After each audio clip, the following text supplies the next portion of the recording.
Hello, everybody, and welcome back to the Matchup Report here for another weekly NFL show.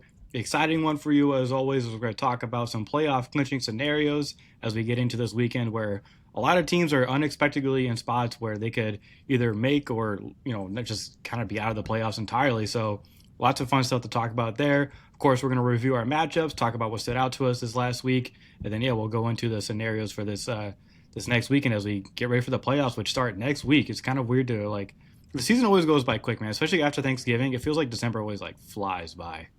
Yeah, it's weird because I kind of judge the season based off of fantasy, then how it goes, and I'm like, oh, into the fantasy season, I'm like, oh, it's playoff time, it's time to really lock in now. So it is kind of cool. I caught a lot of shit today because I had to let some friends know that I'm kind of done with fantasy. Like, Well, is this you reached your end because you were just that bad, or nah, I've won a few leagues before, and I'm usually in the playoffs no matter what league I'm in. But I just find myself caring this. It's kind of started last year, but I just find myself in last year I made good money. I won $500 last year, but more and more I'm just caring less and less about fantasy. And I think it might just be an oversaturation kind of thing where it's I can't watch football or talk about football with anybody. And this is going to sound pretentious. I understand that. I'm going to come off as a hipster in a way when I talk about this, but it's just too much. I'm tired of every conversation I have about football having to involve oh well then I got this guy in fantasy. I'm I don't care about everyone else's fantasy teams. Maybe it's also might be a me thing where I just don't care about other people's stuff enough. Where it's every conversation I have to hear about their fantasy teams when I don't even bring up my own. You know what I'm saying? If I'm not bringing up my fantasy team to you, I don't really care about yours. yeah, I get that, and I don't know, and I will defend you by saying that I feel like a lot of even just basketball knowledge as well is centered around fantasy and what the and people would judge it based off of that. Well, this person isn't good because they aren't putting up fantasy numbers for me, and it's George Kittle isn't going to get you fantasy points, but he's a great tight end who will block anybody. Is a great blocking tight end Yeah, and does the passing stuff when you need him to. So I get where you're coming from with that. yeah, and I don't know. I was talking about this because my brother, one of our good friends, they do a dynasty league where they draft rookies every year. And so every year in August, I get a text from okay, what rookies do I need to draft? Because they know I watch film and everything on these upcoming for the draft and everything. And I was like, you know what? You guys talk too much shit to me. I'm not gonna help you all out anymore. Well, I mean, I still will. I can't not help, but I don't know. I think it might just be a year hiatus. But I'm also a commissioner in that family league that you're into, and I'm just I'm just over it, man. I really am. I mean, it But doesn't hurt to just start it up and then just update it because I don't I'm not a big take it seriously everything. I'm all right, I draft start of the year. I'll update every Thursday. After that, it's in the players' hands. I leave it at that. I think that's part of it too. Is I was in a league where you had to buy in with $200, and even then, that wasn't enough to make me care. I forgot to set the lineup a couple weeks. I was just fuck, all right, whatever. I clearly am not into this. If there's money on the line and I'm not paying attention, then I'm okay, I Yeah, don't need to that's be fair. doing this. I'm wasting money at that point. But all right, anyways, that was a weird. I didn't mean to make this a weird fantasy tirade, but yeah. Shout out fantasy if you want to sponsor us, please do. All right. Well, let's get into it, Jay, because I do want to talk some football. So, like I said, we're gonna go start off as always with our reviews of our previous matchups. So let me hear it for you, man. What was your game of the week and how did it go? Okay, all right. My game of the week was the Texans versus the Chargers, and I feel like this was a game that it went how you would have predicted it when we sat here last week and you're oh this is a fun matchup for wanting to see the Texans defense and then wanting to see the Chargers and especially Justin Herbert try to establish some consistency moving into the playoffs because Yeah. it seems like every time we get around this time of season we start to see a certain version of Justin Herbert and I'm starting to get worried because we're still starting to see that version. But like I said, this was a game that I think it's exactly what we would have expected. The Texans defense kind of just took control of things. They had 5 sacks, an interception, and 2 forced fumbles.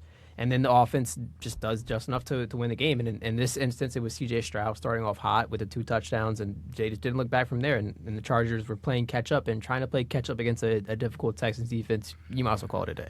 The defense is so crazy, man. And this was a good one to start with because it did also match my player one, which Herbert versus the Texans defense, and I think we can rightfully say the Texans defense. I mean, 9 times out of 10 they're going to win their matchups in this kind of scenario, and good lord, they do. I mean, I feel like we talk about this defense every week now, and You rightfully kind so. of I have mean, to at this point, yeah. they're on this winning streak, and they're going to be making the playoffs here now because of how good this defense was. That like we talk about this with I mean we talk about football, but it's kind of like that basketball thing with like the Magic, right? Where you're like last year, you're a top five defense at times, like one of the best defenses in the league, but your offense is like bottom five. It's just putrid. And I mean, there's a little bit this year too. I mean, we get people who can't make jumpers in the league apparently, but we can talk about that in the other show. But it's just like if your defense is that good, your offense really only kind of needs to hit a certain level because kind of like the Eagles, right? Like your defense is going to keep you in this game. So your offense only has to hit a certain threshold for you to be competitive in the games because of what your defense can do. And the Texans have just been like the poster child for that this whole year, with like how their offense was struggling at first in the beginning of the season. We were just telling them like this is awful. Like their O-line is so bad, and Mills had to come in and play a few games for them. That's what started this winning streak. And then CJ Stroud had come in and like they have this momentum now. And teams like this are always fun when you're going into the playoffs because it's like, all right, like you're on this win streak. You were kind of an underdog this year. What are you going to do in the playoffs? It's going to be fun to see like if they can make any noise. Yeah, this was a team that started off 0-3, and I think like it's looking back at the season, and I think we'll do a bit more of that next, like following the actual end of the regular season and kind of like projecting where teams are at now, since we'll have a clear picture next week of like actual like what the draft order will look like and where teams will be at. Free agency is going to be crazy because we got Lamar entering free agency, Daniel Jones is going to be in free agency, so. It's going to be things are going to shake out pretty crazy, but looking at like the start of the season for the Texans in particular, it was like, all right, you're 0-3, and it's the same issues that we've seen where it's really your offensive line isn't giving CJ Stroud any time. We know he's one of the best quarterbacks in the league when he has time, he has the weapons around him, but the receiving core was kind of hurt, and then you drafted two rookies who are still adjusting to the league and everything. They started to get more comfortable. Offensive line got better, or maybe it was more they found ways to scheme around it, which I think is a combination of both. And then the defense just said like, all right, we need to do our thing, and they very clearly started to like get into fruition of being like, all right, we know what type of defense we are, and we're going to be a type of defense that just makes life hard for teams, and we saw that this entire season, and I think that's exactly why they're in this position now where they're 11-5. Yeah, so the Texans are they knock out the Colts. This win over the Chargers put them into the playoffs, knock the Colts out. And they're also, this is a fun one from NGS, they're the first franchise in NFL history to make the playoffs in multiple different seasons after starting 0-3. The Texans had previously done the same thing in 2018 when Deshaun Watson was there. So it's not a great, I mean, it's kind of one of those things where it's like, cool, but I'd rather not be in this position multiple times and have to do it. But like, I mean, just going to the game real quick again, like it's so awesome that like one game you can be like, oh, Will Anderson took over for us and was like our leader in pressures, and the next game was like in this one, for example, Danielle Hunter was our leading like pass rusher with a team high 6 pressures, and then CJ Stroud goes, he just plays the game you exactly need him to play. He's finding his younger receivers for big plays, and he completes 15 of his 20 pass attempts. And you're just like, cool, like that. This is the formula for your team, and they're clearly rallied behind their head coach. And like I said, man, when you get into the playoffs with a team like this, with a team that believes and just plays so physical like this is a team, especially a defense, built for the playoffs. Yeah, and I think a lot of credit for their season should really go to DeMeco Ryans. Like I think like so he is like really kind of we've seen the type of caliber of coach he is. And I'm willing to say like I think he should be coach of the year, or at least one of the candidates for it. It's tough. Ben Johnson has had a crazy year with the Bears. Liam Cohen. It's going to be interesting, but the fact I do think he's like up there in terms of a candidate, and it's solely because of like getting this defense to play right, and he is that defensive mind for this team and the hub that they are. So I like obviously it's one of those years where you run into Ben Johnson and Liam Cohen, you're like, oh well, yeah, it's tough, but like you still had a great year. Yeah, and I think what's working against DeMeco in this case is that. This was a playoff team previously as well. Yeah. So they're going to look at teams like the Bears and the Jags and be like, well, you guys kind of just turned this all around. Especially like you'll have like what's it called? Like there's always like the narrative aspect of it where it's like Liam Cohen like came in and look at what Trevor Lawrence is doing now. And Ben Johnson came in, look what he did with second year Caleb Williams and things like that. The Jaguars were able to get Travis Hunter for a reason.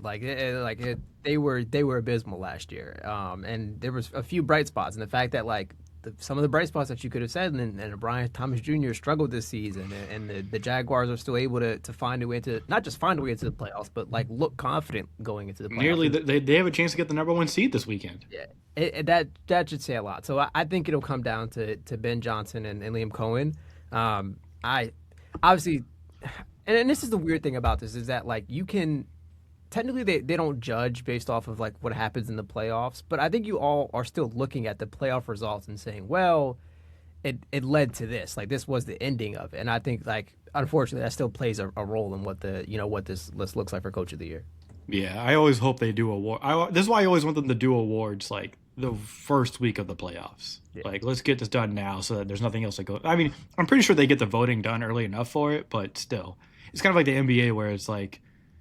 Everyone's like, oh, like this guy was MVP, but they got knocked out in the first round of the playoffs. Yeah. Like, what the hell? And then it's like, well, yeah, but during the regular season, the guy was averaging like 33. So, yeah, whatever. Okay. I guess I got to talk about my game of the week, which was a shootout, which was the Bears and the Niners. What a crazy game that was. Fun fact, this game was the first time all month that the 49ers had to punt the ball. That's how good their fucking offense has been. Especially since Brock Purdy's been back. Brock Purdy, by the way, had a goddamn game, man. He started off with a pick six and bounced back in the best way possible. That play, the touchdown throw he hit to Kyle Juszczyk, which I forget which touchdown it was because there were so many in this game. He rolls out to his left. He's just kind of like dancing around and like happy feeding his way around the sideline, the left side there in the red zone. And then he just kind of like, I don't know if it was a no look, but it kind of looked like a no look just to Kyle Juszczyk, who was just kind of like spectating. Like he was standing in the end zone wide open. I don't think he thought he was going to get the ball because he's just kind of standing like, you could tell even he was just watching Brock Purdy like, what the hell is happening right here? And then the ball just hits him and he's like, oh, like touchdown, like cool. And so it was a game, and this isn't a takeaway from the Bears either. Like Caleb Williams had still like a really good game. The Bears still look like a really good team. Their defense is fun to watch. Unfortunately, they've had some injuries as of late, and I'm hoping that they're like, staying our corner right, and all those guys will be okay for the playoffs. And I'm pretty sure the Bears are resting their starters this weekend, which, all right, like I don't know. I still feel like they maybe would have had something to fight for, but we'll see what happens. But yeah, I mean, just a fantastic game, back and forth. I thought it was going to go to overtime at one point, and then the 49ers were able to pull it out because they held the Bears to a field goal for the first time all game, and they were able to go down to win it in the last second. So, I mean, great job by the Niners, man. I mean, Christian McCaffrey is having an amazing season. He leads the league in touches this year and has taken full advantage of that, which is crazy to think about. Like a running back who we talk about is so injury prone, and even this year he's dealt with some stuff. And there was a talk about having like arthritis in both legs, like in both of his, I think it was both his knees, right, or something like that. Like it was like you hear stuff like that for a running back, especially like once they start to get older. You're like, oh my god, like how long are we gonna have with this guy? But Shanahan doesn't care. Like he's kind of like McVay. Like if you're back there, we're gonna use you and we're gonna abuse you because we're like you're our best player, so we're gonna get this thing rolling. And I mean, when Purdy can play like this and just be on time and like for the most part take care of the ball, it's like the pick six, like I said. But if you're able to bounce back like that, and you can have McCaffrey who can get nearly 200 all-purpose yards every single game, it feels like you're gonna have an offense that can roll through people. But just the problem the 49ers are gonna have, even though they've gotten this higher seed and they've done so well, and we'll talk about what they're fighting for this weekend, the defense, of course, would be the main thing we look at. But some of the younger players have been stepping up. I just don't like that. That is obviously going to be the thing. Like in the playoffs, they're most likely going to have to win shootouts in order to advance in each round. But I mean, like with Caleb Williams playing the way he is, like I mean, I wouldn't see a reason that they aren't able to win a couple of them. And I think that it depends. Obviously, yeah. Playoffs and look, this is something that we'll talk about more as we get further into the playoffs. We start to see that like experience does matter. I think we see a lot of that, not just experience, but like the atmosphere, which games are played, which is why these seedings are so important. These last final set of games of the season where teams are fighting for seeding, because like this atmosphere Eagles, Rams, like the snow coming down, Jalen Carter making a big impact. That all comes down from Philly having a home field advantage. So it'll be interesting to see what that looks like. But yeah, Brock Purdy, like it's funny that like I saw this meme and it was like, oh, since like Brock Purdy started Dougieing, like he's really found his rhythm, and he's like, hitting that every time he scores now. Like, he did a Euro step into a Dougie, and I was like, what, like.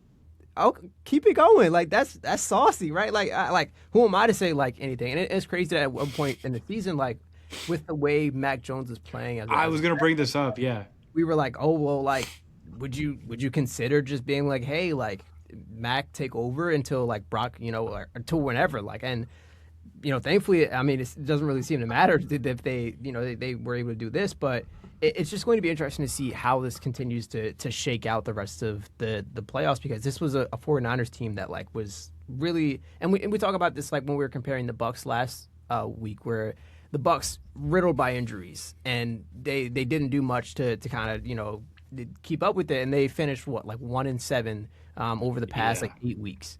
And then you look at the 49ers and it's like, all right, you're like basically captain of your team, and Fred Warner goes down, and they're saying he might come back for the playoffs potentially. yeah. They were talking about that in the broadcast. I was like, what? I I don't know how true that'll be. It'll have to be deep in the playoffs, which I don't know, but either way, like all the injuries that the 49ers seem to have, and the fact that they were still able to find a way to like just get things going and just keep the momentum rolling it says a lot about just like really the coaches, and I think that's like it's what we'd expect from Shanahan at this point.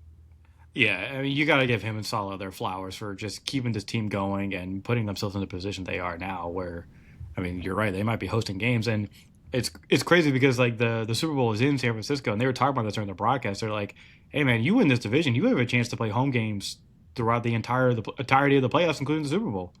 So really, which we haven't really seen except with like the Tampa, right, when Brady did that, which was insane. But yeah. But yeah, I mean, two very fun teams to look forward to, like seeing them playing in the playoffs. Like you said, like Brock Purdy and the Niners, they have that experience, but Caleb Williams does not. So I can't wait to see him in the playoffs, and like because we've seen how they've been in a lot of these like close like fourth quarter games, and for the most part, it's been good. So we're curious to see if they can still remain nails when you're in those tight situations in the playoffs. Yeah. And I can't wait to see what these matchups are going to be after this week. But all right, what was your unit matchup of the week? Okay, so my unit matchup was the Panthers offense versus the Seattle defense. And So this is like a 2 minute segment. Yeah, Seattle killed them. And I will say that the Panthers defense did a great job of keeping this a lot closer, especially through the first half. And then Seattle's offense found their rhythm, and the Panthers offense couldn't find theirs, which was the issue. Bryce Young finished 14 for 25 with 54 yards, 0 touchdowns, and an interception. Yeah. Look, and look, Bryce Young has gone through a lot of ups and downs throughout the season. And I think what I need to see moving forward from him more than anything is consistency. And I really think that like that is what we need to see if we, because he has weeks where he looks great and he's like, all right, this is why he was a top draft pick, and then it's like, well, you get weeks like this, but it's against a great Seattle defense. So like there's you kind of like toss and turn in your mind of like, all right, like what is real, what isn't real when it comes to Bryce Young. And I think that's what I want to see moving forward from him, especially as into the playoffs, hopefully, with how the Bucks are looking. I'm saying into the playoffs. But yeah, I just when your offense only puts up 3 points through 3 quarters, it's hard to win against Seattle. And they're a team that like we talked about this when they played the Rams. It's a bend don't break type of a defense where it's like you can go 90 yards down the field on them, and it doesn't matter because those 10 yards are going to be the hardest you're going to get the rest of the game. And you don't even get to that point if they're stopping you and forcing 3 and out. So either way, it was a Seattle win. Yeah, Seattle just their defense dominated in this one. Can I ask you, are you worried about the Seattle offense at all? I'm worried about Darnold. The turnovers are popping up. I'm worried about Darnold. I with how he played last season, and we talked about like this throughout the entire years, he lost himself a lot of money towards the end of last year, and at least 10 million. And I'm worried that this may be a theme, but at the same time, it's like, all right, like we truly won't know until we see it in the playoffs. Like this is it's as much as we can say, well, it's looking like last year, he could go out there, whenever they play, and it doesn't matter. And especially like with how things look, like we just don't know. Like especially because like there's so many factors that could play out. Like Seattle could end up with the number 1 seed, and then we get to see a rested Seattle team, and hopefully they have a better game plan and things are rolling. But we've also seen teams just like not even have to play it or not even have to finish with a 1 seed and have a bye and just run through the entire conference, where the Eagles did that last year. Like there's different gives and takes that we'll see throughout the entire playoffs. And I think this is another interesting factor. Is like, would you prefer to be in rhythm, like in the playoffs and having played every week versus like having a rested team and like having to probably take 2 weeks off. Like it's going to be interesting. Yeah, and Seattle, man, they have such an advantage if they do get that home field advantage. But Yeah. it's gonna be tough. Um, yeah, I don't know. I agree with you. Like, part of me is like, it's popping up, but I also like, I just want to see what it is in the playoffs. Like, let's just get there and let's see what you can do. Um, God, man, I was so disappointed in the Panthers. They had a moment, they had opportunities in this game too. That's the sad part. Like, there were some missed throws in this one. Like you said, like it wasn't Bryce Young's best game. Like, he was able to run one in, but it was just the Seattle defense is just top three in the league for a reason, man. They get after you with so many people, and they're so aggressive, which is a common thing you see with these top defenses, man. They can play physical and they can just dominate in that way. But speaking of that, actually, because my unit matchup involves the Eagles, and I feel like we're going to want to talk about them going into what stood out to us. So, do you want to talk about your player matchup real quick? Yeah, so I kind of did a combination of player matchups with this one, and it was one is it was Miles Garrett versus the record, very Which became an shortly. interesting comment. Yeah, I Miles, and I to be fair, I think he's absolutely right. Oh yeah, I think the fact that, and for those who don't know, the Browns beat the Steelers, but Miles Garrett did not get the sack record. And following the game, he said, "Well, it seems like they were more worried about stopping me from getting the record than they were winning the game." And I couldn't agree more because they were double teaming him, chipping him, and doing all of that, and their offense just wasn't flowing. And yes, like there's a big part they would not stop saying it. All broadcasters, oh, this is where you would need a big, tall receiver and a DK Metcalf, like who's a big physical, and you could tell, especially on that last like drive where it's like, all right, like DK Metcalf would be really good right here, where you're throwing these like fade balls, and you're like, all right, like where's our DK Metcalf? And you're throwing them to MVS instead. Like these type of things matter. Like no shade, but like I mean like you in terms of physicality, like I'd rather have one over the other. And these things like matter, especially with the 2 game suspension, at least out in a crucial game to make it into the playoffs. So it's going to be interesting. But I 100% agree with him, the fact that he was like, yeah, like they seem like they were more focused on stopping me. Before we move on, can I just say something real quick for Miles Garrett? So he's half a sack shy of breaking the record. Well, have a sack of tying it and then a sack from breaking it, right? I think he's half a sack. Jesus, he's half a sack. Say that 5 times quick. He's half a sack shy of breaking the record according to NGS. Okay. Because he's at 22 and he just needs like a half more. But so he's only registered a half a sack over the last 2 games. During that span, he's been chipped or double teamed on 26 of his 61 pass rushes, so 42%. Like they are not letting this man like, and this just speaks to me like, and I'm just gonna sound like I'm glazing, but like this just speaks more to the greatness of Miles Garrett. Like the fact that a whole team on offense had to be like, we're allocating all of these resources to stopping this one guy, that really did affect the whole game. I truly do think he was right about this. Like that they were trying so hard not to let him get to Aaron Rodgers to get that sack record, and also just stop him in general, because you have to stop this monster that's coming off the edge. And then yeah, you're right. You're missing DK Metcalf, so that takes away your deep shot opportunities or the slant routes that he's so good at doing, and the yards after the catch. So I don't know. I mean, and then shout out to Shador Sanders for getting the 1 touchdown to Harold Fannin, who came in injured, made the play, and got re-injured. Was like, all right, I got y'all. Then like left, but that one play was enough for them to win the game. So I mean, shout out to Fannin, man. Like, what a great season he's having as a rookie. But yeah, what a weird game. But now it sets up this new scenario, which we'll talk about here soon, about the Steelers leave the door open for the Ravens because they can't beat the Browns, which everyone was like, of course they'll do that. But here we are. So yeah, the other half of my player matchup was an actual player matchup, in the fact that it was Jamar Chase versus Will Johnson. In this game, Bengals Cardinals. Cardinals are a team that we've unfortunately come to expect as one of the worst teams in the league. It's kind of sad to see, considering where they were a couple seasons ago when you had DeAndre Hopkins. Shit, even a season ago. Yeah, Either way, Jamar Chase, 7 catches, 60 yards, 2 touchdowns. But looking back at like all the catches, most of them were really kind of like screenplays. Like it's a lot of like designed like screenplays. Only one of them was on Will Johnson, which was the longest catch of the game. But most of it was like, all right, like Jamar Chase, like an end around wide receiver screen type of deal. So either way, he got his yards, he got his touchdowns, and the Cardinals suck still. So Yeah. It. I just it. I don't know what to do. I'm just disappointed in the Cardinals. I guess I don't know what their future is at this point. Like it looked like they were building towards something, and now it's like, are you even trusting these coaches anymore? Who's your quarterback next season? What are your pieces moving forward that you can rely on? You've got aging guys, but you've got some younger guys. Maybe it's just woof. Woof, okay, woof, so woof. we'll talk about this a lot more next week, once we actually kind of see how things shake out. But if you're a team like and I'll talk about this in a little bit, if you're a team like the Giants who lost the tank bowl, and you're like, all right, we don't need a quarterback, and there's going to be a team like the Cardinals who may like want to move up. Do you consider, like, if you're the Cardinals, do you consider making a swap up? I don't know because the problem is the free agency market for quarterbacks might be better than the draft market for quarterbacks this year. But I feel like it's a lot of risk reward with that though.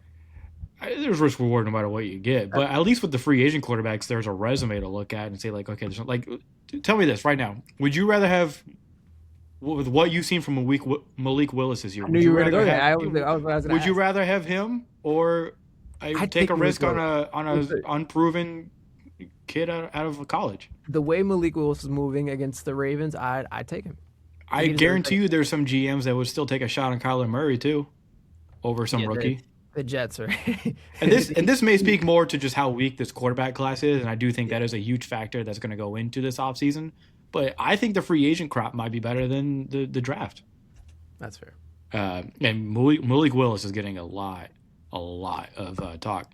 And there's also more rumors coming out from certain people at ESPN about franchise quarterbacks may be on the move this year. And of course, Joe Burrow talking the way he's talking. Maybe there's going to be some big. I don't know. This offseason is going to be really interesting. Like there's going to be some big decisions that need to be made, specifically at the quarterback position, but just broadly as well. So we might see some big names on the move. Yeah. All right. Okay. Let's get the Eagles talk out of the way because this is. I don't know how we're both going to feel at the end of this. Because my unit matchup was the trenches of the Bills and the Eagles. Both D lines won. I'm just going to say that right now. Both D lines won their matchups. Okay. The Bills D line because the Eagles, for some reason, the interior of the O line of the Eagles is just atrocious right now, man. Like Cam Jurgens, 100%, we've already talked about this, does not deserve a Pro Bowl spot. He is actually made a case to be one of the worst centers in the league. So that's a indictment on the Pro Bowl, for being honest. Landon Dickerson's clearly just he's been one of the best guards in the league for the past couple of years. Not this year. Not this year at all. He has been really like just, and I think it's a health thing with him because we've seen him be an elite player before. He since the beginning of the season, he clearly just has not been right. Fred Johnson's been well enough, but in games like this where your other players are breaking down, it just makes it so much harder. So that was discouraging. And then, but the Eagles D line was the encouraging spot of this, right? So the Eagles are finally back to a point where it's like we've seen their defense continue to get better over the last month, but this game was one where I was like, okay, this clearly it looks like the defense from last year, if not even a little bit better in some ways, because they're starting to get to the quarterback now without having to do like extra pass rushes, right? They're winning with just the 4 men up front, consistently, man. It's actually crazy. So they had 5 sacks this game. All of them came on 4-man rushes, and this is the third game of the last 4 where they had at least 4 sacks with a 4-man rush. So Vic Fangio is in his bag now because he's able to rely on these guys up front. You get Jalen Carter back, right? You get a Nolan Smith back who was on a snap count until like last week. He's starting to operate. Brandon Graham's good for you in spot, right, moments. And so Jalen Hunt has just been honestly fantastic this season for the Eagles. He's been one of their lone, like, consistent bright spots throughout the entire season. So you're getting, and then obviously you bring Jalen Phillips in. So you have this steady, like, D line that you can rely on again, like we saw them last year in the playoffs. So now everything on the back end is just so much easier and simpler, where it's like, hey, we're just going to send 4. We know those guys are going to be able to wreck shop, and then we all just have to play disciplined on our end, which is why you're able to win close games like this, even with how frustrating the offense can be in the second half, which we'll talk about here in a second. But like this game really, like the Eagles D line kind of won this game for them. The defense in general, but that started with the Eagles D line, and Jalen Carter had an amazing sack where I don't know why you would ever leave him one on one with a guard, but that was not smart. And he immediately got past that and killed him. It's so crazy to see him, man. Like I'm so glad he got that operation done for his shoulders. They were saying he couldn't even do a push up, Yeah. which I was like, Jesus. So but he looks healthy now. He looks very healthy. So it's awesome to have him back. And now you're seeing an Eagles defense that seems to be like at full force. And yeah, man, the D line is one of the best in the league. Yeah, and I think starting with the D line, it was a like it's crazy that this was a line that was really criticized for the first probably month of the season, where it's like, all right, like you bet a lot on players like Jalen Hunt to take a next step. Nolan Smith wasn't playing, so you were without him. N'Kobe Dean was hurt for your linebacking crew. So there was a lot of like missing pieces, but you were expecting a lot from a Jalen Hunt, expecting a lot from a Moro Jomo, and you weren't receiving that just yet.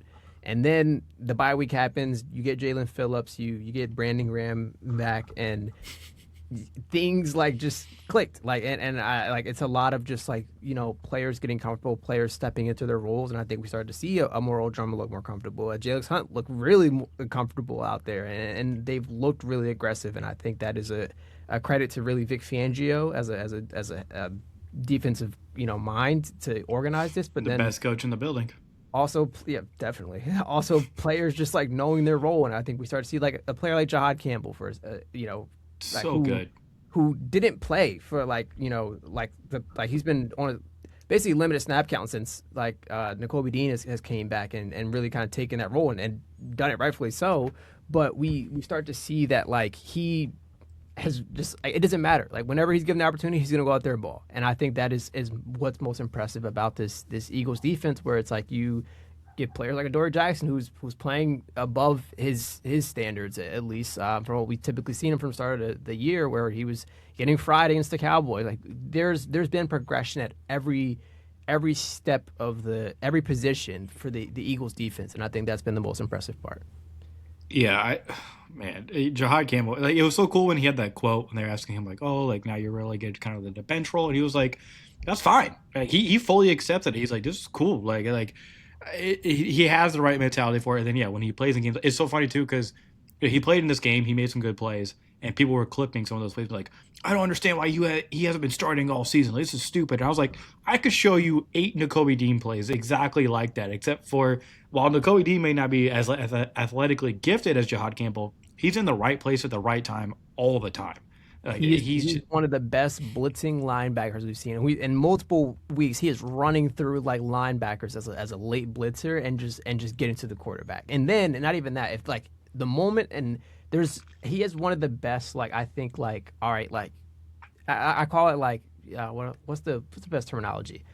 Like lock on tackle mentality, like where it's like all right, like receiver like they do it a lot. Like I've seen it where he makes biggest impact is when we see a swing pass out to a running back and he like locks on He's and right there. and he is there, and it's usually a tackle for a loss. And I like that is how I view him as a type of player for the Eagles defense, and especially like when you need to like, and yes, Jahad Campbell could definitely play that role as well and probably do a lot more athletically, but I think you need to also consider like what to kind of contrast him what the other linebacker is going to look like with Zach Bond.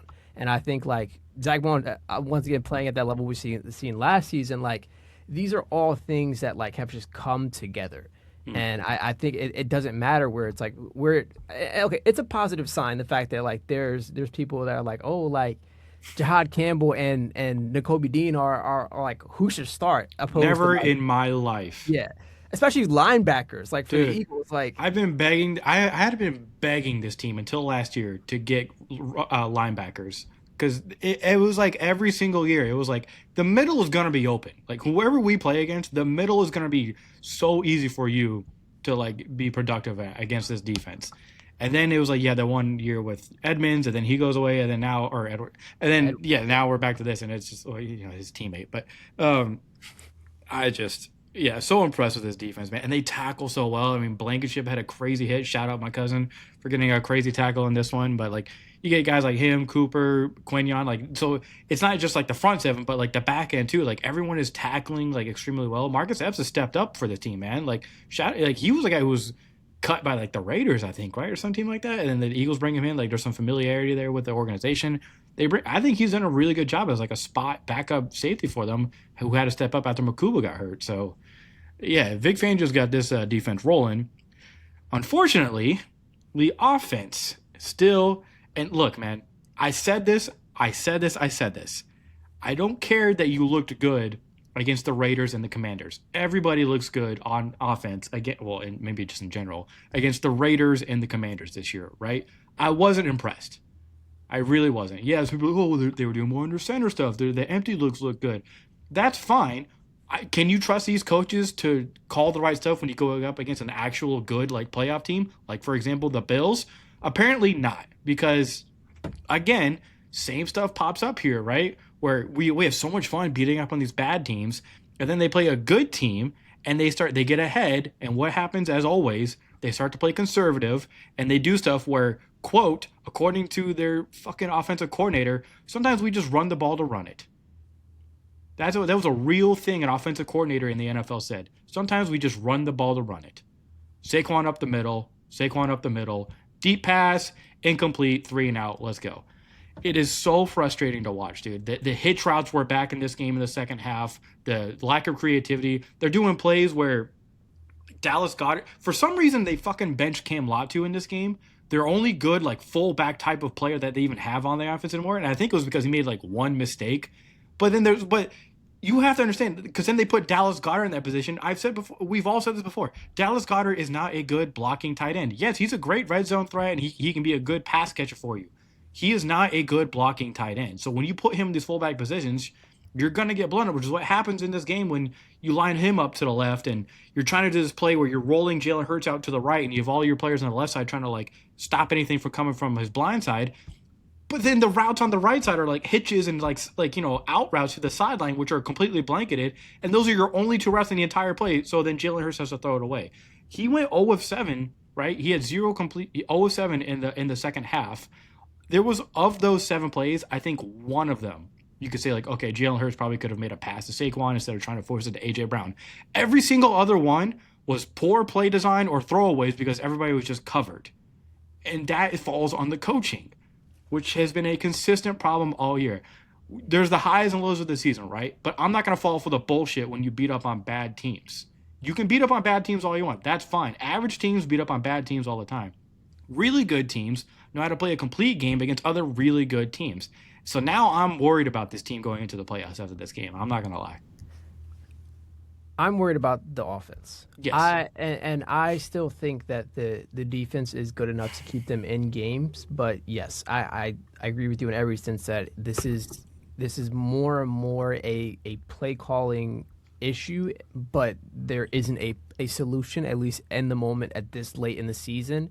And I think the one mistake that we collectively all made as Eagles fans, and not everybody, but like I think the optimist, because that I'm speaking for, because I'm an optimist, is that things would just click. And like we saw with the defense, it's like, all right, like you know the talent is there. You have great talent. You're waiting for some people to come back, some pieces, and then your roster will be fully healthy. You'll get some rhythm, and things will look good.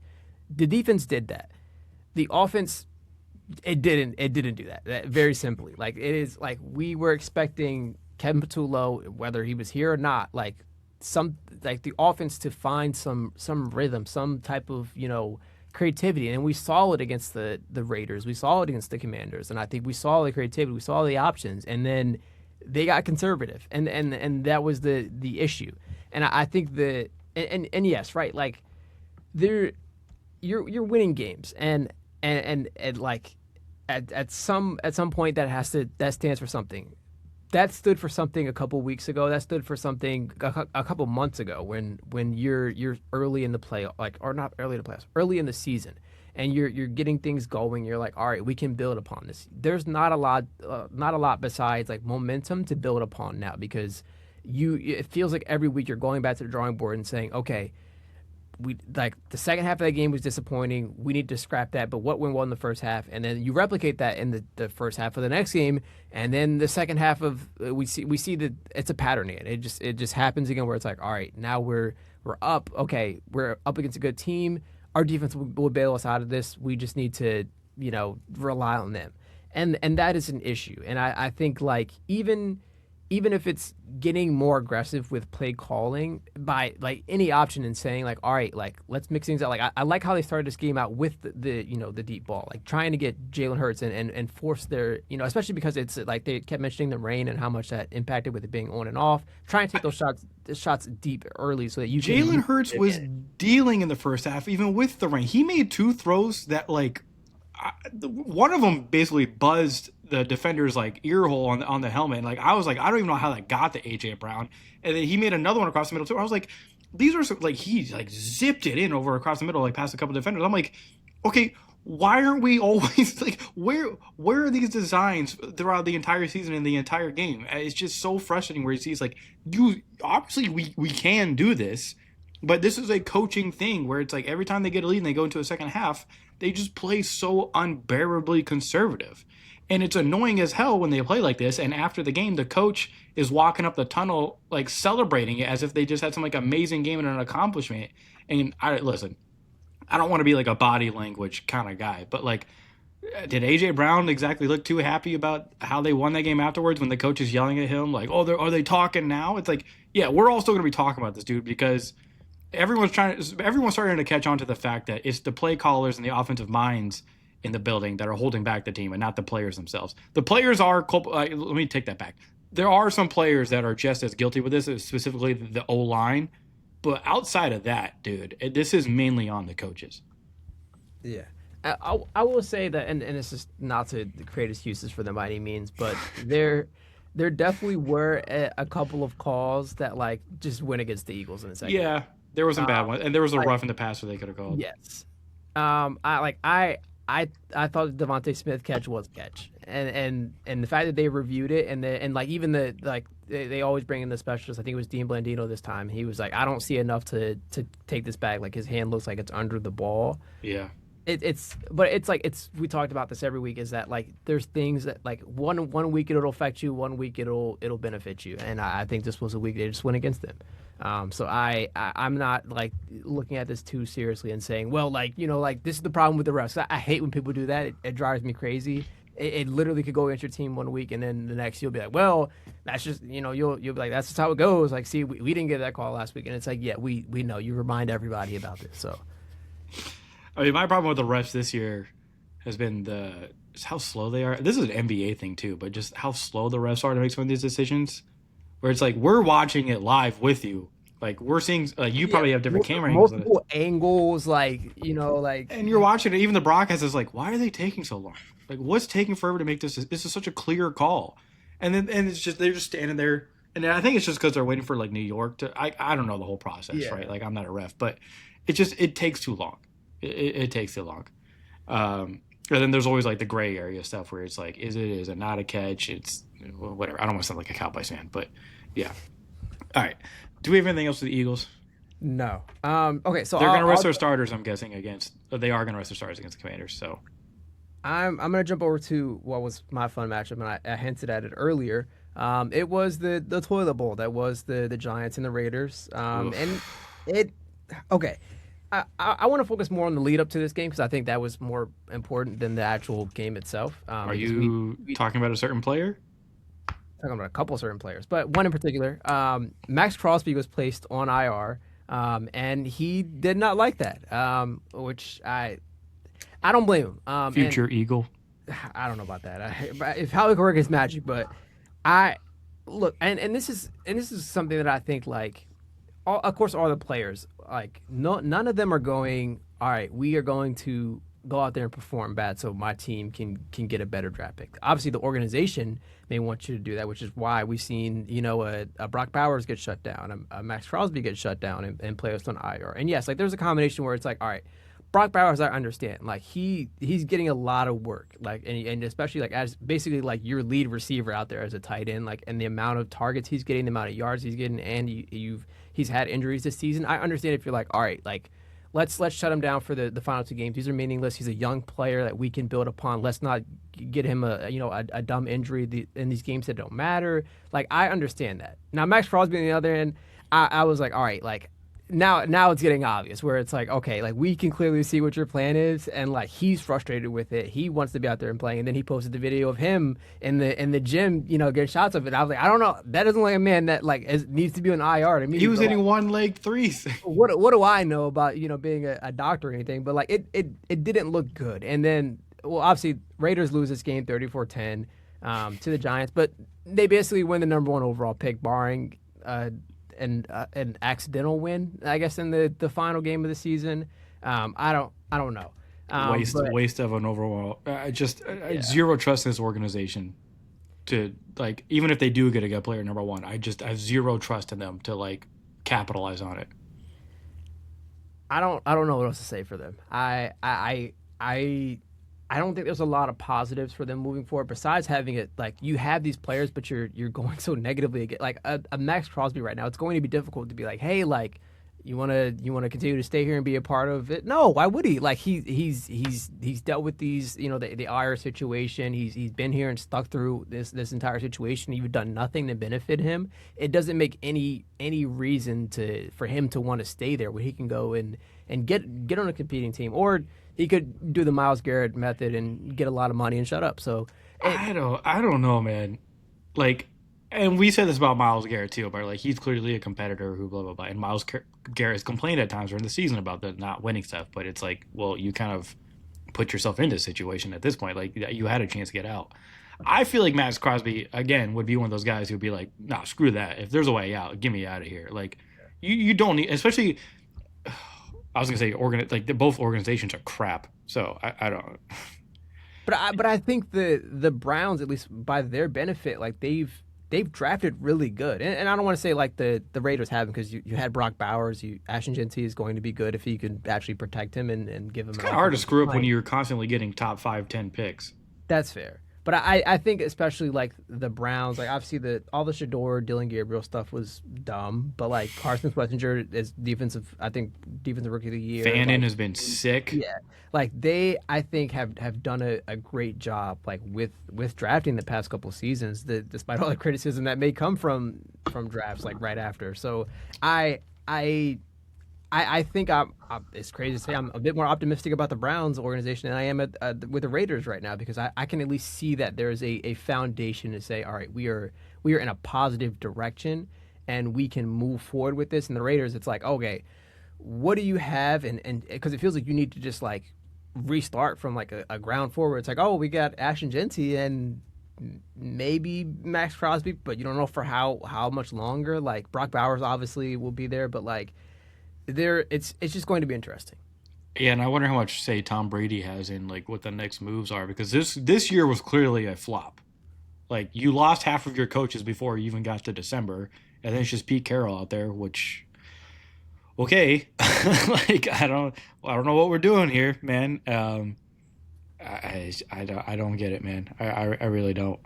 They're such a confusing and frustrating organization, and I don't, like you said, like you've got Jeanty and Bowers, cool. Max Crosby for how long? The only way you restart, like they're already in a full rebuild. The only way you even go even more into a rebuild is if you do trade a Max Crosby, which I don't. As an organization, I wouldn't want to do that, but if we're gonna have a way to like gather assets, that's the best way to do it. I don't know, man. They're gonna be one of the teams to watch in this offseason, but every move they make, I'm gonna be like, it's probably bad. Like every decision, it's like even if it like on paper it looks good, I'm just gonna be like, oh well, it might not be a good move because the Raiders did it. Like you know what I'm saying? Like if another team did that, I would trust them. But since the Raiders got this guy, it's probably a bad idea. That's just where I'm at with them at this point. And any move they make, I don't trust. Okay. Do you want to move on to more of what stood out to us this week? Yeah. All right. Do you want to start? Yeah. So honestly, we covered everything, but there's one more thing I wanted to talk about, and that was last night, which was the Falcons upsetting the Rams, which it looked really good, and then it started to not look really good, and then it ended up really good for them.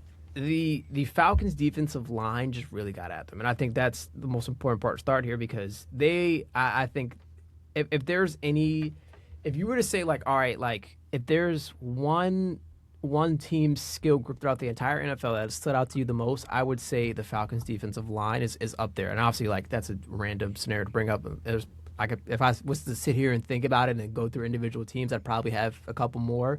But the Falcons' defensive line, especially with how young they are, has just looked really impressive. And I think that this is a big reason that they were able to win this game because they were out there jumping Matt Stafford and then getting the pressure and the pressure builds up, and then we start to see him throw interceptions, which is uncharacteristic of a Matthew Stafford, and especially one that's having an MVP season, and literally it was slipping away as the game went on. Yeah. So Drake May, congratulations on your MVP. You can thank the Falcons defense for that, but yeah, this was a game that the Falcons just got after them, and then you had Bijan Robinson breaking off 90-yard touchdown runs, and it's just hard to come back from that. So obviously the Rams had a crazy run to bring this back, and I was looking on that final drive like, all right, like you had a couple of blown coverages and you almost lost this game, and I was like, there's no way, but the connections at the end, Matthew Stafford missed a couple passes, it just went to the Falcons' way. Yeah. That was such a wild. Like I was out, so I wasn't able to watch it live. But then I got a text from you, and you said literally, "You're like, dude, they're jumping Stafford." I'm like, "What? Like, what's happening?" And then like I saw like Falcons were up, but like it was like 21-0 at halftime or something like that. Yep. I was like, "What the hell is going on here?" Like, this is the team you're gonna lose to with like some like actual implications on the line. And Sean McVay clearly not happy after the game, and he said like, "Oh, we're playing next week. Like we're playing our starters next week. We got to play some good football before we go into the playoffs." So he clearly thinks they're playing bad football right now. So he's going to try and get them right for this playoff start. They showed a stat at halftime where they were just talking to McVay, and the stat was that this was their probably third time being held scoreless in the McVay era during a halftime. Wow. Or going into halftime. And the other, I forgot what the other one was, but there was obviously three examples. Last night, the Super Bowl. I was about to say, yeah, was it the Patriots Super Bowl? Yeah, the Patriots Super Bowl, and then there was one more that I'm blanking on. But I was like, that's crazy. But I was like, it happened. So I don't know what to say, but yeah, they really got after Matthew Stafford. I'm trying to pull up exactly numbers, so bear with me. I'm looking at this week. You said what? Boom, boom. Sorry, I was pulling up the stats. Okay, 3 sacks, but it felt like a lot more. And with the way that they were playing, it was constant pressure. You had Xavier Watts with 2 interceptions, Jesse Bates with the interception. That look, and a lot of credit goes to the young core of their defensive line, but Xavier Watts and both Billy Bowman Jr. when he's played this season have been really good for the Falcons as well. So I'm really excited to see what this Falcons defense is going to look like moving forward, and especially just like when you have pieces on your team like a AJ Terrell, who's one of those like top cornerbacks in the league, and then you have these young players who are only going to get better as things progress. Yeah. Yeah, Terrell was sick in this game, by the way. Actually, he even on Puka, I think he only allowed like a couple catches on like 5 of the targets, or something like that. Like Terrell was like locking shit down this game, and Puka almost made another catch of the year at one point. But Terrell did a great job on him. Can I talk about real quick a sicko game before we move on to this next week? Yeah. God damn it. Saints and Titans ended up being a really entertaining game. I don't care what you say, sicko alert, all that. This was a really entertaining game. 34-26, Saints win. It was a good back and forth game. The Titans were up. The Saints came back and won. Insane plays in this game. Chase Young, a guy who I talked about in the previous weeks, had insane plays. Had 8 pressures in his game. Was awesome. Sack and a half. But my main focus with this game was the 2 rookie quarterbacks. Cam Ward, we've talked about all season. I am so like head over heels with him, man. Like I think he's going to be a special player in this league. I truly think that. I mean, he even made a play in this game which got called back where I was like, there's only like 3 players in this league who are going to make a throw like that. Like he always looks calm, collected. He's had pressure in his face all season. Like he's just, the Titans are what they are. But the fact that he's been able to play the way that he has and keep this mentality, and he clearly wants to win. He could, like, you can tell he's like driven to be successful and to work on these things. It's just like so impressed with him, man. And I can't wait to see what his career looks like moving forward. On the other side, you have Tyler Shuck, though, for the Saints, who earlier in the year, we were talking about like, hey, Spencer Rattler, he's kind of showing some stuff. But then he gets benched, and then you bring in Tyler Shuck.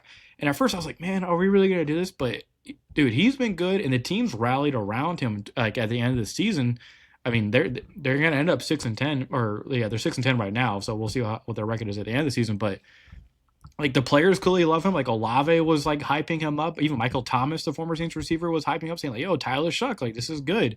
So it's really cool that like, Kellen Moore is able to get this out of like a rookie quarterback. Like really two rookie quarterbacks he's made look decent, but Tyler Shuck's just kind of like showed out a little bit more here towards the end of the season.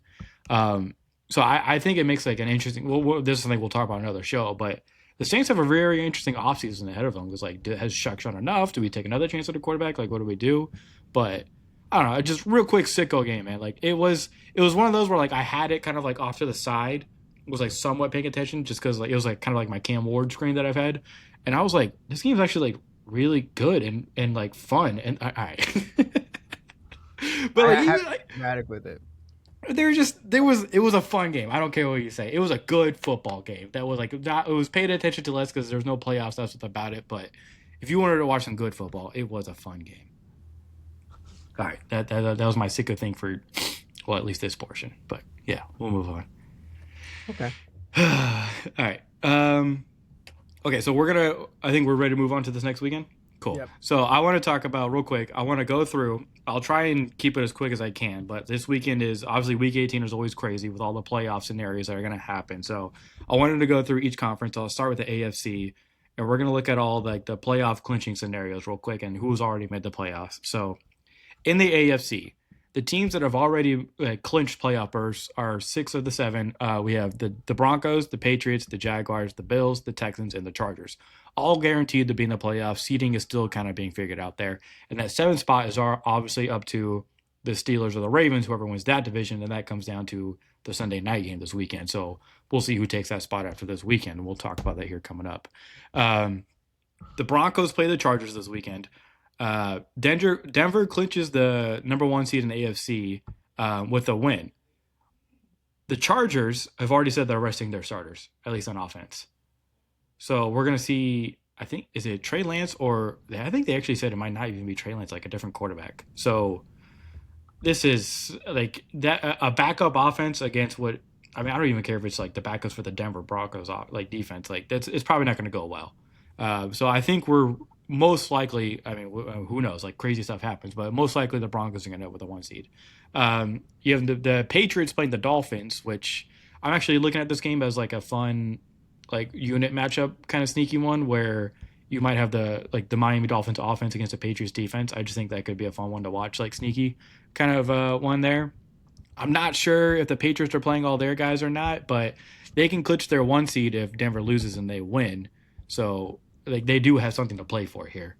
Then we have the Jaguars playing the Titans. Like all these are going to be division games, by the way. Week 18, this is just how it is. The Jaguars have a chance to get the 1 seed, obviously, if Denver and New England lose. So most likely not going to happen, but they also have it. This is also a division thing for them. So the Jaguars can clinch the AFC South if they win or if the Texans lose. So we'll see what happens there. Because if they lose and the Texans win, I'm not exactly sure what happens there, but well, actually, it says right here. So the Texans can win their division with a win and a Jacksonville loss. So those two teams are fighting for something this weekend. So I expect their starters to be out there. Texans are playing the Colts, which is another sneaky one for me where I'm looking at the Texans offense against the Colts defense just to see, because the Colts defense actually kind of like did pretty well this last weekend. So I want to see what the Texans can do. And then, of course, the big one, we have the Ravens against the Steelers. Winner goes into the playoffs and wins the division. Loser is out completely. So we'll see what happens with that one. Confidence level on both of those teams right now is at an all-time low, but, whatever. Enjoy that 7 seed. Okay, let's move on to the NFC, where we have the Seahawks, the Niners, the Bears, the Rams, Eagles, Packers all already have confirmed their spots in the playoffs. And then similarly to the AFC, the 7 seed, I guess it's not the 7 seed. It would be the 4 seed for both teams, conferences, because they're going to win their division. But for this conference, it's the Panthers and the Bucks. So whoever wins that game is in. Whoever loses is out. But this weekend, you have the Niners are playing the Seahawks. The Niners are playing to win the division title and potentially the 1 seed here. And they do all that just by winning. So if the Niners win, they can they get the 1 seed and the division and home field advantage throughout, which we talked about earlier. If they get a home field advantage, that means they could potentially play a home field Super Bowl game if they go all the way through, and they would never have to play an away game at all throughout the playoffs, which is insane. And then Seattle clinches the title and the number 1 seed if they win. So that is a huge game. It's a Saturday night game. That is one of the bigger games of the weekend, with those two teams playing each other for the 1 seed in the NFC. And then of course we already talked about the Panthers and the Buccaneers. That's the other Saturday game, the earlier one. You win, you're in. That's all that game is. That's simply what you need to know for that one. So NFC is a little less complicated, right? You have two teams fighting for the 1 seed and then the team fighting for the division. So going to be a very fun weekend. And in my mind, these are all of the games of the week. The ones that are like you win, you're in, or you win your like the 1 seed division. Like those games are to me like we don't have to talk about what the like we can. I'm sure we could both find like a sicko game to watch this weekend, but it's hard to pick some of these games because there's certain teams like resting their starters. Other teams are you don't know, and then even some teams when they do start their starters, right? Like remember like the Eagles, the end of the Doug Peterson era, he puts in the backup quarterback in the fourth quarter so they can lose, which actually ended up helping them out. Like they were able to get a good pick out of that. But you just never know what some of these teams are going to do depending on how the game goes out with the starters or not. But a lot of these games matters for some of these, especially in the NFC. The NFC, like those two games that we talked about, the Niners and the Seahawks, and then the Panthers and the Bucks, those are huge games for the NFC right there. So I want to ask you, we're going to consider all of these our games of the week. Which one to you is like your most intriguing one? Yeah, so obviously there's two sides of this where I feel like, all right, there's the Panthers Bucks where it's like it's clearly like it's a big matchup in the fact that it's 1-on-1 win and you can get it. Right. But at the same time, I don't know if I like with the way that the Bucks have been just completely spiraling this second half of the season. I just have no confidence in them to win this game. But at the same time, there is an inconsistent Bryce Young where it's like, all right, like he leads this hub of the Panthers, and it's like, well, what are we going to see? Which version are we going to see of the Panthers? But their defense looks really good. Baker Mayfield's been struggling recently. Like it's literally a tug of war in the sense that it's like I think it's just who can make enough plays down the stretch. And I think who would you rather see in the playoffs? Say it. the Panthers. Yep. It'd be fun to see them in the playoffs. It's definitely a team where it's like there's always I look at it the way OKC said it, where it's like, all right, like this isn't it is an introduction to the playoffs. Like we'll be back here, opposed to like a one and done type of situation. This is like a relatively like this is a one, and we'll see you in a little bit type of like run from the Panthers. I could see this as, but I'm actually really excited to see the Seahawks and 49ers. Like yeah, to me that is the game. Yeah, of the Brock week. Purdy's been looking really good. I really want to see Sam Darnold kind of find some consistency down the stretch if what the Seahawks decide to do moving like with the starter situation. Obviously, number 1 seed implications on the line. So, it's a tug of war in the sense that you don't know like what they're going to do, but it's obviously number 1 seed implications and consistency for both sides of this. Like yes, like we want to see Sam Darnold, but we also want to see Brock Purdy get momentum and continue to build momentum going into the playoffs. So Yeah, I can't wait for that one, man. Like I just an elite defense against an elite offense is always going to get me excited. So I can't wait to see that one. Yeah. If there's one unit matchup in particular, and this is one I was looking at, it's the fact that I really want to see the Ravens run game versus the Steelers. Yep, I knew exactly where you were going with this. Yep. Because Derrick Henry finished with 36 carries, 216 yards, and 4 touchdowns last week. Look, and okay, Harbaugh got a lot of crap for the whole like mishandling 2 weeks ago now with the Derrick Henry situation and not playing him in the fourth quarter. And he should have been criticized for that because why wouldn't you give him the ball? And what did he do this game? He said, "All right, fine. You know what? Give that mountain of the man the ball and move out the way." And especially with the Lamar Jackson not playing, go ahead, go full speed. And this is what we saw. We saw Tyler Huntley make a good couple plays, but like. Other than that, it was just Derrick Henry, give him the ball and block. Or even don't block. It doesn't matter. Nobody's going to tackle him regardless. And AFC North games are like the epitome of physicality, where it's like this is a game I think is really won in the trenches. And I think especially, I don't think we'll see Derrick Henry get 200 yards, but it's going to be a tug and war, especially with the Steelers' defensive line, where you're still going in. Not entirely sure if T.J. Watt's going to play. I feel like he's going to do everything he can to be in this, though. It's a combination where it's like it's getting to a point where it's a must-win game, but like at the same time, like would you want to like jeopardize his long-term health? Like it's I don't know. Either way, I'm still impressed with the Steelers defensive line as well, where you have Jack Sawyer who's played well in his place. And why are you making that face? No, I just yeah, whatever. That's a conversation for the offseason. Okay. I think Derek Harmon has played really well and has continued to when he's gotten his moment. So I really want to see, and Alex Highsmith as well has been a dog for them. Just he's been good. The pressure that he's been getting, it's insane. So I'm really interested to see this like as much as there's Derrick Henry on one side of the ball, you have a great Steelers defensive line, a great Steelers defense on the other half. So. Yeah, I do want to give a quick shout out to Joey Porter too. Like, I don't feel like we haven't really talked about him this much this season because like the Steelers defense has been like up and down, but like he has generally been like a really good corner for them. Like since they drafted him, but like he's improved each year, and I think this year he's been a good steady presence for them on the outside. Yeah. All right. I was trying to think like what was the other game? It's like the Chargers annoyed the hell out of me when they said they were going to rest their starters because I'm like, why? Like just play them. Like Herbert, I guess I kind of get it because he did have that surgery, but like he's been playing, so it's like what? Yeah. I don't know. That one kind of annoyed me, but yeah, dude, what a wild weekend ahead. I'm trying to think. So that was all the games.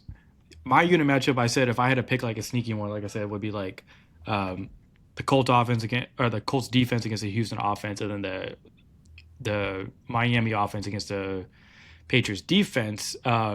Both of them kind of for running purposes, but also just like consistency, like kind of like how you are against different competition level.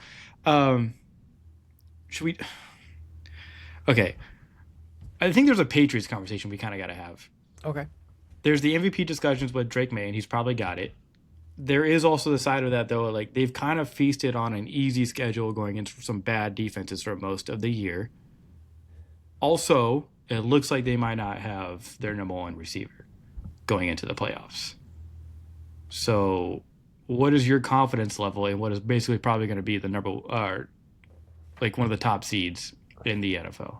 Okay, I'll start by saying like yes, they did have an easier schedule, but they still took care of business, and I think that's important to say is that there's so many times where you can label these games as like it was easy, but then like there's always trap games, and like when you look at an easy schedule and obviously like having the Dolphins in your division makes things a bit easier. The Dolphins and the Jets in your division makes things a bit easier regardless.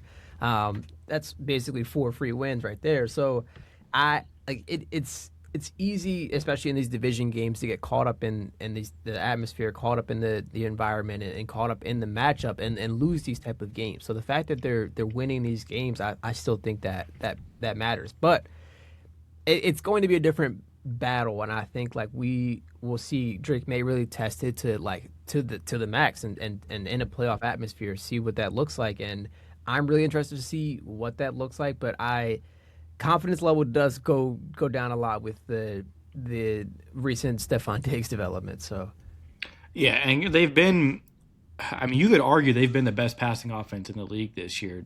I mean, like the competition thing is whatever. Like you're still playing the teams ahead of you, and like you've done well enough that by every metric you're like a top 3 passing offense at very least. Your running game is like I don't know. It's I would say it's probably still like above average or average at best. Yeah. Like it's around average. Like around. Trayvon Henderson has really turned it up as the season has went on. Yeah. But Drake May was probably been like the most consistent and best passing offense in the league. Of course, they're averaging 28 points per game, which is 5th in the league, and they're averaging 374 yards, which is 4th in the league. So they're both up there in those type of categories. Yeah, and if you look at like EPA per pass, they're number 1. Passing yards per game, like they're number 1 in like so many categories when it comes to that side of their offense. So there's confidence in them. But at the same time, like no Diggs hurts. That really hurts. You can see if the younger receivers can maybe step up. But I don't know, man. I want to. Dude, what? My worry is that you're going up against top defenses, and I think that is my concern. Is that like I kind of want to see them play the Texans. The Broncos are there. Like there's there's teams that it's like it's not a good matchup for you, and obviously like right now depending on you need to see how it shakes out to see with Denver to see if you're going to get the number one seed, but either way, it's going to be interesting. Yeah. Okay. What is your dream? Like of all these playoff teams, who do you want to see play each other the most? Okay, so like both across AFC or NFC, or just like looking at like one for right Give now. me one from each conference. Okay. Um, It's tough. yeah, it is. Okay. So part of me wants I'll say the NFC. Part of me wants a Philly San Fran matchup again. I think Ugh. they've I really just want to see like because I've heard so many excuses since the 2 years ago I think it was, or yeah, when the Eagles went to the Super Bowl, not last season but the 2 seasons before. It was, oh, Brock Purdy got hurt. That was the only reason you got by. So I really just want to blow it out the way, and in that, in the AFC,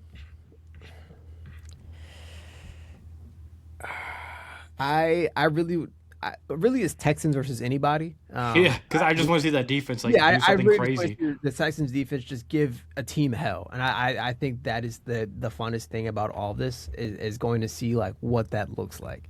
So I don't know, but I would say Texans. Oof. Texans, they're projected to play the Steelers right now, and I think that'd be a like a really just ugly matchup where it's just like it would just be hell. And I would love to see Aaron Rodgers trying to run from Will Anderson and then turning around to see Danielle Hunter right there as well. Stingley on DK Metcalf. If he's there. Oh no, he'll be back, but No, yeah, he'll be back by then. yeah, Yeah. yeah. So I'll say Pittsburgh, Houston, and then Philly, San Fran. Philly, San Fran. Yeah, I. God, dude, there's something about the Niners that I'm just like, oh, God, I would hate to lose to them. I would And absolutely. I think that's what it is that like I know it, and if we feel that way as fans, like and looking on the outside, I think it's just as amplified for the team, and I think like in the playoffs, like all this is going to come to a head for the Eagles, where it's like we're either going to see a crazy AJ Brown crash out, or this offense is going to just like is going to be more aggressive when we start to like two sides. Let me restart this.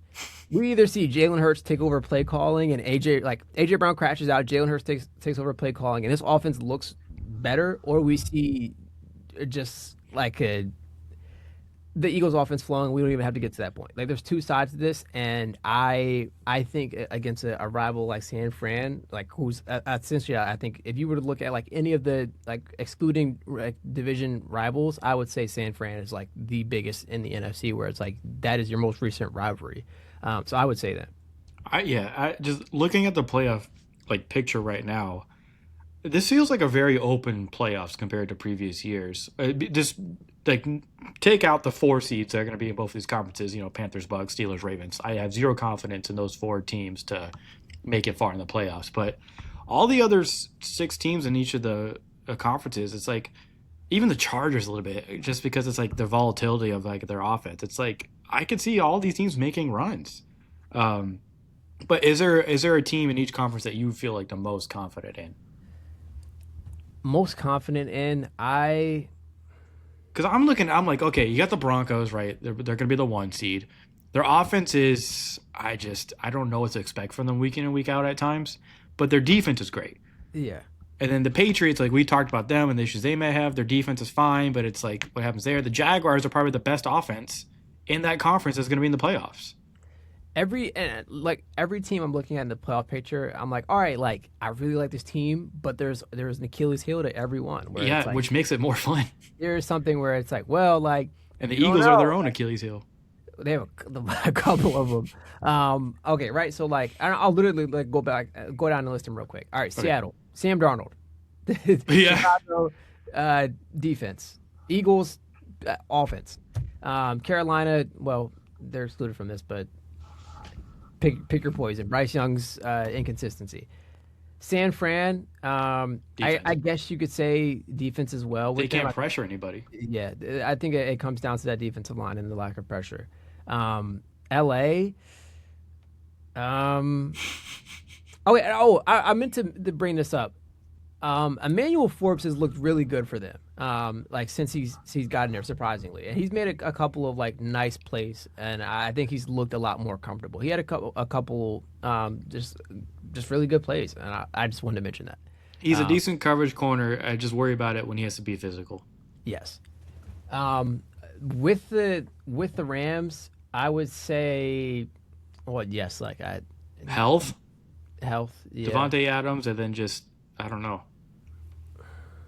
Well, I think once again, like it's a outside of their defensive line, their defensive line is phenomenal. But after that, I think that's where the struggle you could see. Green Bay, there's a there's a couple ones you could go from here. I'll say the youth of the offense as a whole. Um, Hmm. Denver, their offense doesn't show up until the fourth quarter of games at times. New And England, sometimes it's too late. yeah, New England, your receiving core now going into the playoffs. Like, what does that look like? And then like also being in the playoff atmosphere. I'll say the same thing for Jacksonville as well. A young team. Pittsburgh, once again, same thing with the Panthers. Inconsistencies across the board. Houston, if your offense just doesn't or matches up against another great defense and it struggles to get going. L.A. Justin Herbert. Yeah. Buffalo, there's a couple of things with Buffalo, but I'll Receiving know. core, yeah, defense. I'll start with the receiving core. I think that receiving core is their biggest issue, and the fact that like we continue to like I don't know what the Keon Coleman stuff is anymore. It's disappointing to see it get to this point, but like Brandon Cooks kind of popped for them after we were kind of like poo pooing them did, for picking him up and saying like, oh, this is like your yearly. Oh, we had to get a guy. He, But he kind of popped up a little bit. I still don't think it's enough, and Yeah. I'll so those are all my reasons like why I could see these teams losing. Can I tell you a dream game for me? Sicko, maybe Texans Broncos. That Just would be hell. the two best defenses in that conference, fighting it out, just saying like whose offense can break through more. And it's like C.J. Stroud, Bo Nix. Like, what do you got? That would be a lot of fun to watch. It's Stingley and Pat Surtain out there. Oh, I would love that so much, man. And then on the NFC side, like I don't know. I just want to see the Panthers beat somebody. That's not the Eagles. I just want to see the Panthers like mess somebody's day up. And then Caleb Williams in the playoffs. I'm excited to see that. Yeah. And then I think next week we'll go through. We'll make some Yeah. picks. We'll figure out who we're feeling more confident in. I'm gonna be weirdly. I mean, I don't think it's gonna be a surprise if you listen to the show. I'm gonna be weirdly up on the Jaguars. I'm gonna be weirdly up on the Jaguars. I think they can do something. If there's one team, I think The it's Jaguars feel like the most consistent and healthier team of some of these other teams. if there's one team in the playoffs that like I'll say like I'm putting stock in, it's the Bears. I Really? really like the way they're playing. Okay, not the Niners after what they've shown lately. I do think there is a defensive aspect to it where it's like, especially as you get like to some of these better teams, like there's the old adage of defense wins championships, and Yeah. I'm curious to see which defense breaks through here and it gets to the final game. All right, real quick, player matchups. I think we both had some fun ones we wanted to do. So can I hear yours? Okay, so this was I was going to go like Caleb Williams versus like Kelvin Shepard because I figured the Lions weren't going to bend and they aren't, but the Bears are bending and not having their starters out there. So I'm jumping to my fun matchup for this, which is the Jets versus interceptions because they are currently on track to finish the season without an interception, which Is that true? Their defense has none. 0 interceptions. I was not tracking that. So I'm worried. that? Well, I mean, it helps when you trade, or hurts when you trade Sauce Gardner away. Are you? Sixers just won in overtime. Good God, I hate this team. Thank you. Okay, sorry. That was pissing me off. Anyways, yeah. Caleb Williams, Kelvin Shepard would have been really cool. if the Jets do not get an interception, they will be the first team ever to finish a season without one. That like you have to try. Like, dude, I was a scrub in high school football. Even I got an interception, bro. Like sometimes quarterbacks just make bad throws and they just land in your lap. Like I've gotten those before where you're just kind of standing in the coverage. You're like, I have the ball. You're like, how did this happen? Like it feels like you have to be doing something on purpose to not get interceptions for a Well, whole season. Aaron Glenn, oof. and this might just because I really like Aaron Glenn, but as a defensive coach who is like the defense is not getting an interception, you started looking around and you say, all right, like I don't know, like not to be Chris Collinsworth, but it's Someone wearing a backwards hat. yeah. So it's just going to be interesting. Yeah, yeah. All right. Do you want to hit? Do you think they get an interception this week, like at the buzzer, like they just managed to pull it off? It's the Bills, right? Yes, and No, I don't think they do. are I they? think Have they decided to start? Josh, do you know if they're starting their starters, the Bills? I don't know actually. I think they should. That would be it. Would be so funny if, and I would completely if Josh Allen is starting, I wouldn't be surprised if he throws the interception. That would be the way to do it. Like it's just him Yeah, like trying to be a hero. Yeah, Yeah. Is it Mitch Trubisky still the backup there? Hey, listen, sure. listen, Jets, be ready. Just Yeah. be ready. Yeah, one way or another, it's there's gonna be opportunities. 100%. 100%. All right. Do you want to hear my weird one? All right, My- let's hear it. Okay. I was thinking about this last night. I don't know if I was sober or not, but this one came to me. That is not what I want to hear before you say your pick. Okay, I was go really, ahead. of course, I was thinking about this. I don't care what state I'm in. I'm thinking about this stuff. I had Tanner McKee versus versus trade value. Trade. Okay, That makes sense I understand where your head is at with this. because he's gonna play this game, right? There's Yeah. already been talks throughout this year about like it's The not a well, Mormon it's, Missile. huh? His nickname Mormon Missile. Is he a Mormon? Pretty. I thought that was okay. Now I got. Well, I didn't know about that.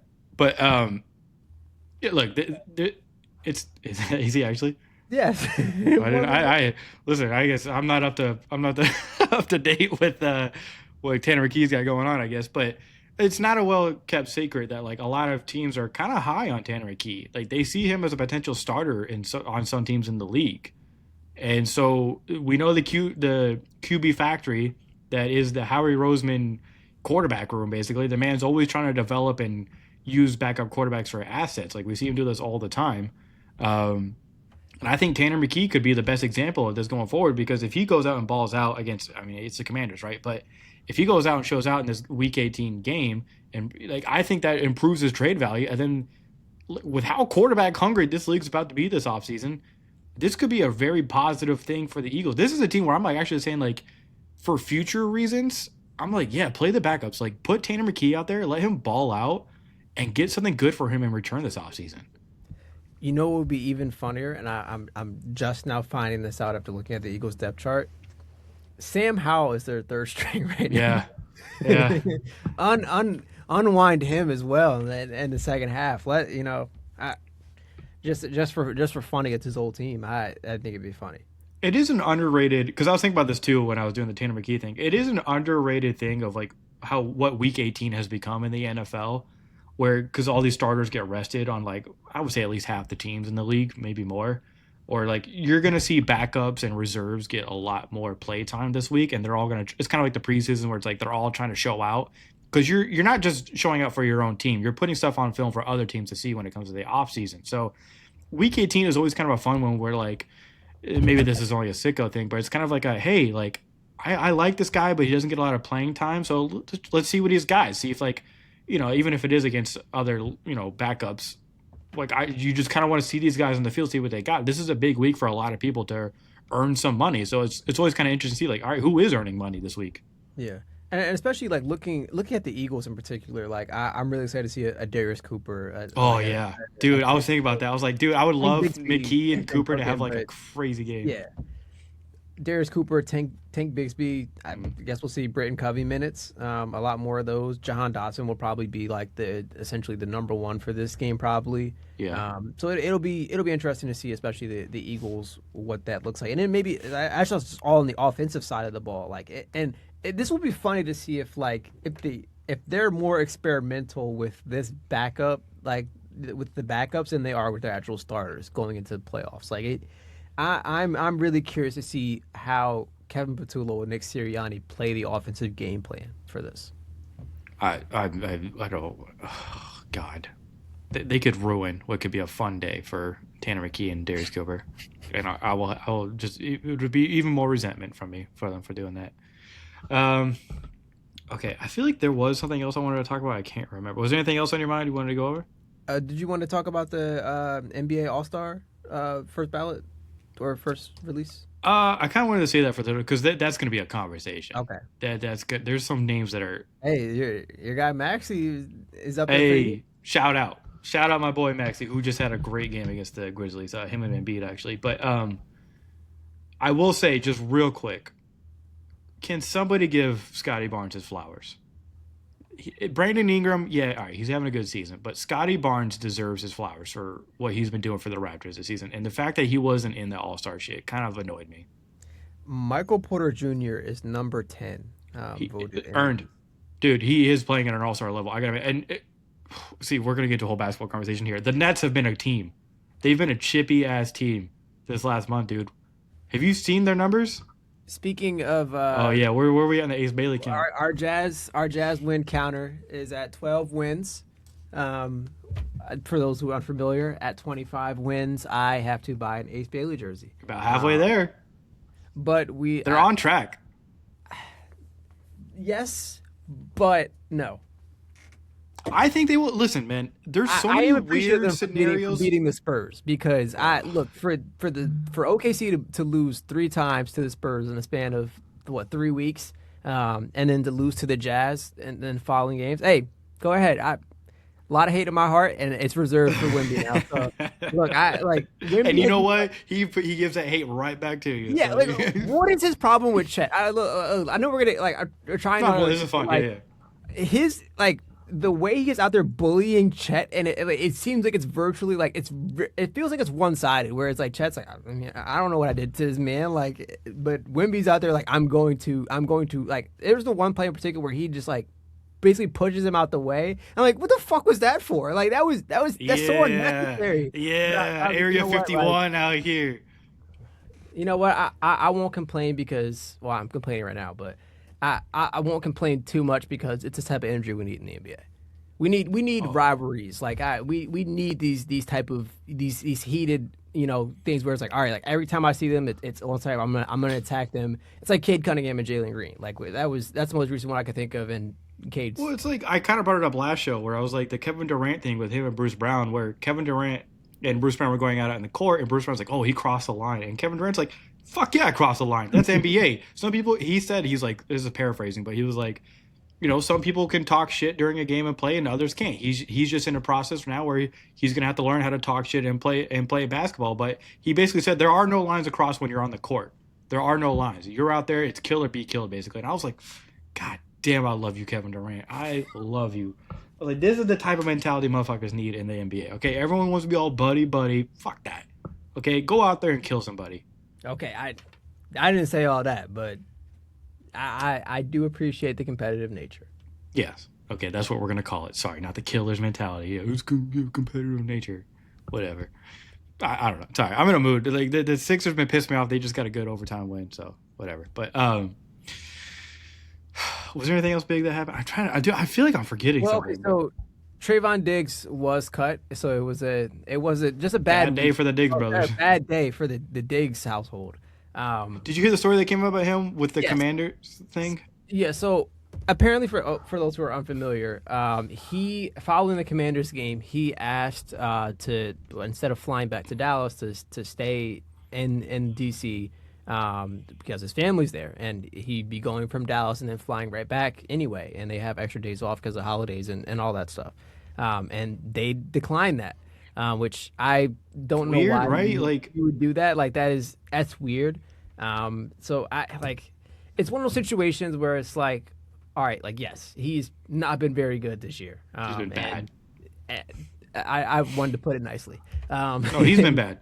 And trust me, I live with Cowboys fans, unfortunately. So it's fortunate for me because I get to make fun of them. But Dude, I yeah, live with a Jets fan. Trust me. Like, the level, dude, I consider myself a good hater. You know what I mean? Like, when I hate, I do it okay, wait. On a scale of like, okay, 50 Cent's a top hater. I don't know, like, Oh yeah, he's like peak like echelon. Yeah. I don't know like a base like level hater. Like where do you, like from 50 Cent to like 0? Like where do you put yourself at?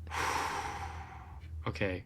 Can we do it at, like, levels of 50 Cent? Like, I feel like Oh, okay, right. Like there's like 50 Cent, against Gilbert Ja Rule. Arenas, like, well, obviously like Kendrick is like probably a tier below 50 Yeah. Cent. I think Gilbert Arenas is there somewhere. Yeah. Steve Smith if Um, it's Jerry Judy. Pusha T. You gotta put him up there.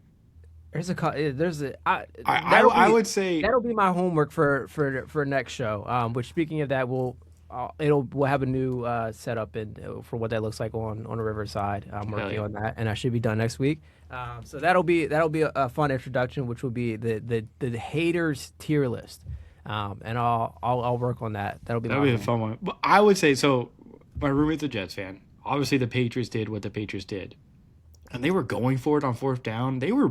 Dude, they were doing some disrespectful ass shit to the Jets this game, dude. Like, and I was watching it with my roommate, and like, I listen. I hate the Cowboys, right? Like, I hate teams like that, and that is a level of hate that is reserved for Eagles fans. The level of hate I saw my roommate reach when watching his team lose to the Patriots like that was like it was 50 Cent Ja Rule levels of like it was all right. You already have that rivalry, but just imagine as an Eagles fan, right? You're having a bad season and you play against the Cowboys for like your second, you're like whatever, like near the end of the season, like you're already down and out, and you have to watch your rival team, who's probably going to win an MVP, just put up nearly 50 points on you in the most disrespectful and just over the top manner. Because they were clearly, I think this was a game where the Patriots are going to be like, we're going to win, but we're also going to make damn sure that Drake May wins his MVP. I think they had an agenda this game, and that unfortunately the Jets had to be on the other side of it. Yeah, but I mean, like, at the same time, what better way to to like basically like seal it for Drake May? Like, it's Yeah, yeah. yeah. Well, anyways, sports are beautiful. Lots of hate, but lots of romantic moments at the same time. It's awesome. All right, man. Anything else before we go? Nope.